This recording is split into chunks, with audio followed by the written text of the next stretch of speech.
Hello everyone, good morning, welcome to another mini blog. এর আগের ব্লগে তো তোমাদের বলেছি আমাদের শ্বশুর বাড়িতে জামাই ষষ্ঠীর নিয়ম নেই, তাই বলে কি জামাই আদর করা যাবে না? তো তারই আয়োজন হচ্ছে আজকে বাড়িতে। সকাল থেকে আমরা সবাই ব্যস্ত, তো সবাই এক একটা পদ রান্না করা হয়েছে জামাইয়ের জন্য স্পেশালি। তো জামাইও চলে এসছে লাঞ্চ টাইমে, মানে জামাইয়ের আজকে অফিস ছুটি নেই সেই জন্য।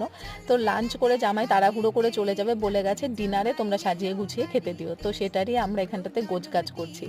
তো ননদকে বললাম যে এবারে তোদের প্রথম জামাই ষষ্ঠী বিয়ের পর, তো তুইও একটু শাড়ি টাড়ি পরে সাজ। বলে যে না বৌদি, গরম ইচ্ছে করছে না, তো ওকেই দাও। তো সবাই মিলে এবারে জামাইকে আশীর্বাদ করলো, গিফট দিল। বাট যে ষষ্ঠীর নিয়ম কানুনগুলো পালন করা হয়নি, তবে আমরা সবাই মিলে অনেক আনন্দ করে আজকের দিনটা মজা করে কাটিয়েছি। আর ইনি হলেন জামাইয়ের মা, মানে আমাদের মাসি।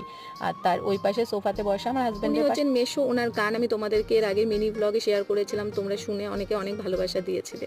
তো যাই হোক, জামাই তো এদিকে সবকিছু কমিয়ে দিল এত কিছু খাবে না বলে। দেখা হবে নেক্সট ব্লগে। আজকে এই পর্যন্ত।